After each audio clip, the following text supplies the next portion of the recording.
All right. Kasaya West. What you got for me?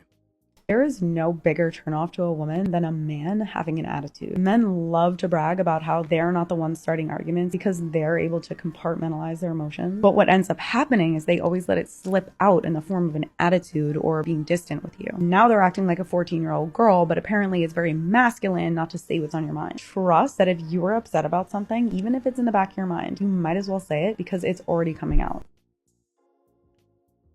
Okay, so that's a short one, but it's this idea, right? It's this constant idea being perpetuated by society that men don't communicate with their emotions or they don't talk about how they feel, blah, blah, blah. It's always this same narrative over and over again. And you notice the type of wording she uses.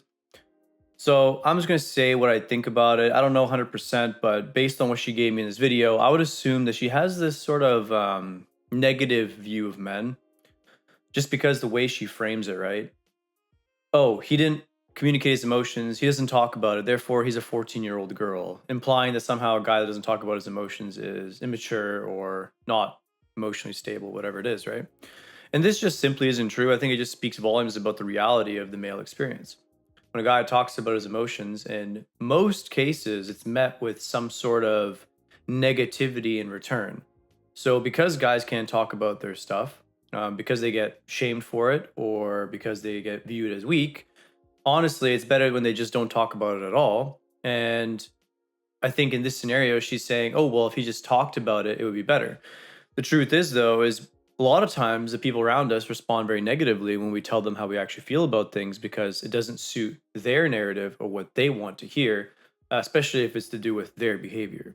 So, as much as this girl talks about how it's an ultimate ick when a guy has an attitude, I'd be really curious to see how she would respond when a guy straight up tells her, "Hey, by the way, I don't really like when you're posting Instagram photos on that are half naked." Or if you say something that emasculates me in public, makes me look like a fool, and then I later bring it up and say, "Hey, I'm not okay with this," and try to draw the boundary.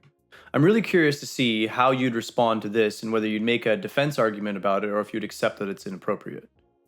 Or you're going to just talk about how fragile my masculinity is because I don't like it when you disrespect me in public. Which, for a lot of these girls, this is the default, right? You say something about how you feel. It's like, hey, I don't really like how you said that in public. When you talk about it in private, that's one thing. But if you do it in public and I tell you not to do it, if your automatic response is going to be, oh, well, you're just weak or, oh, you're so insecure, at that point, a guy doesn't really feel heard whatsoever because now you're pretty much doing exactly what girls say all the time, invalidating my feelings. Which is why I always tell guys, don't bother having hissy fits with your girl. Make it firm, say what it is, and if she doesn't respect it, she doesn't respect you, right? Because it's totally normal to maintain some level of perception in the public eye. And this is not even new stuff. This has been the case for hundreds of years. So now girls want to rewrite the script to essentially have dominance over their man, and a lot of them aren't even aware of it. And I think it's just a faulty way to run a relationship, and typically it ends in problems anyways. If you haven't joined my free Discord yet, you should. In there, you can interact with me and you can post videos in the content request channel for me to react to.